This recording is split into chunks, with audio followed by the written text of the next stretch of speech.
Salut à toi. Alors ces derniers jours, comme tous ceux qui sont intéressés, je me suis plongé dans le décret grâce auquel les EDPM, les engins de déplacement personnel motorisés, ont enfin le droit d'exister. Youpi! Et j'ai passé les 31 articles en revue, un à un. Et cette semaine, c'est d'ailleurs cette navigation à travers la modification du code de la route que je voulais partager avec toi. En entier. Sauf qu'il y a deux articles quand même que j'arrive pas à décrypter. Je suis pas juriste, alors c'est peut-être pour ça que je me suis arraché les cheveux et que du coup aujourd'hui je vais les couper en quatre pour aller percer ce mystère. Peut-être d'ailleurs que c'est toi en commentaire de cette vidéo qui le percera à ma place. En tout cas, on se lance et chronique numéro 130, c'est parti.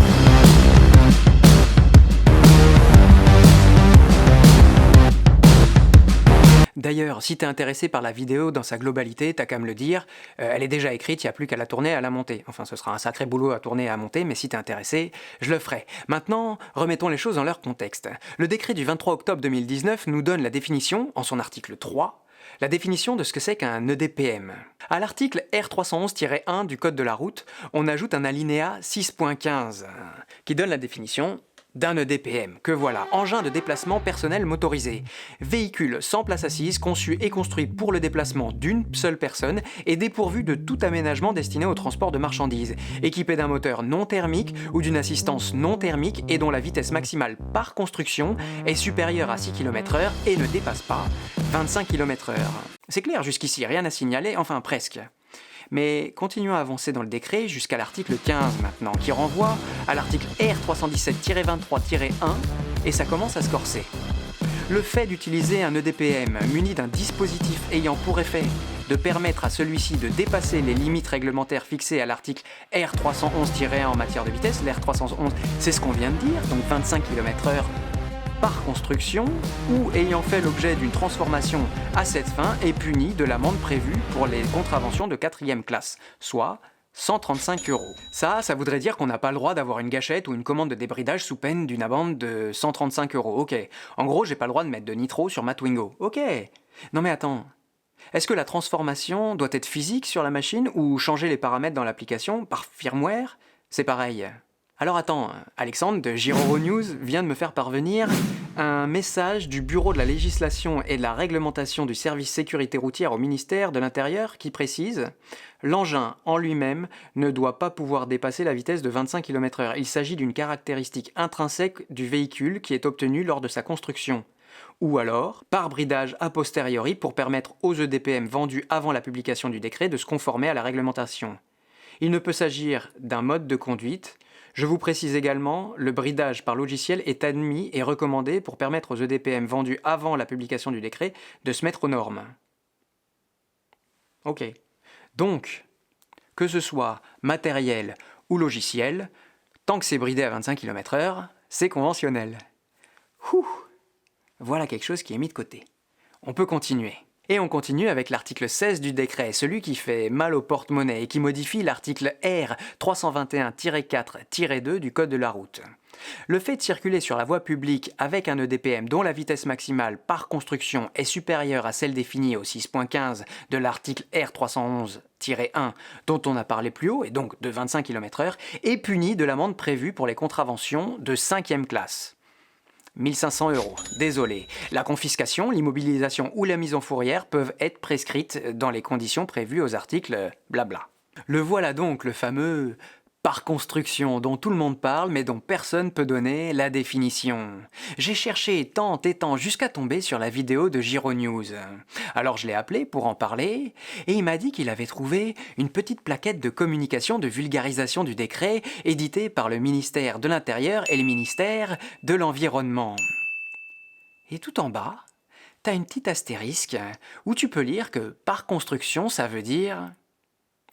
Tu peux pas imaginer toutes les questions par lesquelles j'ai pu passer pour trouver cette information.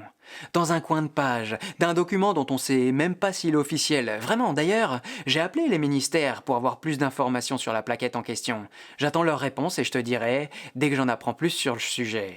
En bas de page donc, il est écrit que les EDPM dont la vitesse par construction est supérieure à 25 km/h ne peuvent circuler que dans les espaces privés. Bon. Lorsque le véhicule est équipé par le constructeur d'un dispositif de limitation de vitesse, la vitesse maximale par construction est la vitesse réelle permise par le dispositif de limitation de vitesse. Hey! Pour pouvoir emprunter la voie publique, le possesseur doit faire régler la vitesse maximum de leurs EDPM à 25 km/h auprès de leur vendeur ou du constructeur. Et ben voilà! Sauf que depuis, la plaquette a changé et si tu vas sur le site, la mention vitesse par construction a disparu de la plaquette. Hein? Tu crois qu'ils font exprès de faire des trucs pas clairs juste pour qu'on puisse parler? Comme méthode de marketing, ce serait parfait. Donc imaginons, j'achète ma roue qui est bridée à 25 km/h, ça veut dire que le magasin me la vend comme ça. Si j'ouvre mon appli la minute d'après et que je décale le curseur sur 30 km/h, c'est quoi le problème? Eh ben le problème c'est que du coup je suis plus bridé à 25 km/h et du coup c'est 1500 € d'amende. D'accord. Bon, bah voilà. Je vais rentrer. Attends, ça veut dire aussi que j'ai utilisé un dispositif pour le débrider, du coup c'est 135 € de plus. Eh oui, parce que c'est des amendes, donc c'est cumulable. Donc on n'est pas à 135 € ni à 1500 €, on est à 1635 € d'amende. Bah ça fait cher le slide sur le téléphone quand même, tout ça.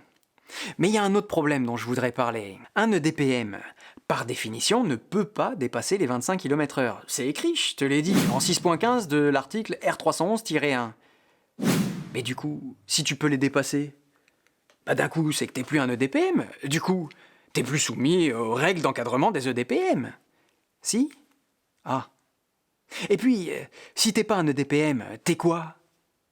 Retour à la case départ. Retour une semaine en arrière. Tout ça pour ça. T'es un engin de loisir et tu peux rouler dans ton jardin privé. Si tu sors de là, c'est 3750 € d'amende. Eh oui, parce que t'es pas homologué.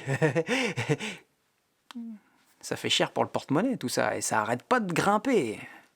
Bref, c'est un sac de nœuds et tu peux pas imaginer. Et t'es bien témoin que j'aurais essayé de le débatouiller. La vérité, c'est que c'est pas logique dans l'écriture. Enfin, selon moi. Il fallait d'abord définir ce que c'était qu'un EDPM, et puis dire que les EDPM étaient bridés à 25 km/h, et on n'en parlait plus. Et si quelqu'un a une explication, il est invité à s'exprimer.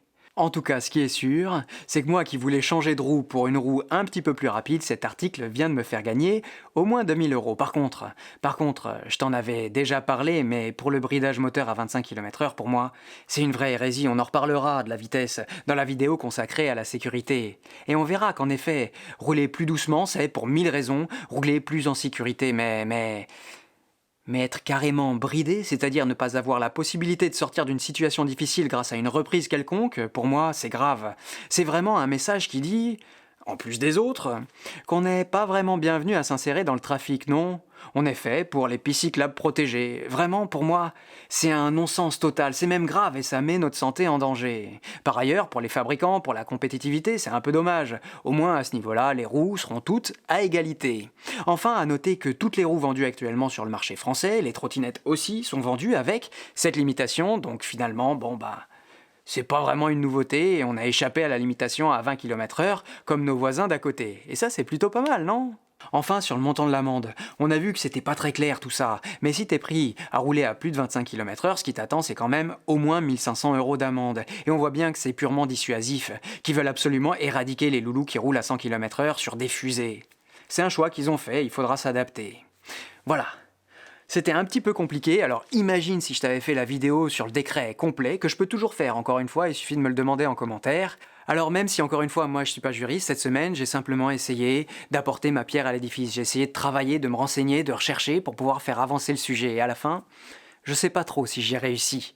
En tout cas maintenant, la discussion est lancée. Et si j'ai des informations qui me reviennent, je les mettrai dans la description ou en commentaire de la vidéo. Merci encore à Alexandre de Gironews, avec qui j'ai beaucoup parlé et ça a été très intéressant. Merci à tous ceux qui m'ont aidé à préparer cette chronique. Si jamais tu es intéressé par la longue chronique avec tous les articles, point par point, pour savoir les tenants et les aboutissants, dis-le moi dans la vidéo et je le ferai. D'ici là, je te dis à la semaine prochaine pour une nouvelle vidéo et un nouveau sujet. En attendant, tu peux toujours liker, partager et aller t'abonner.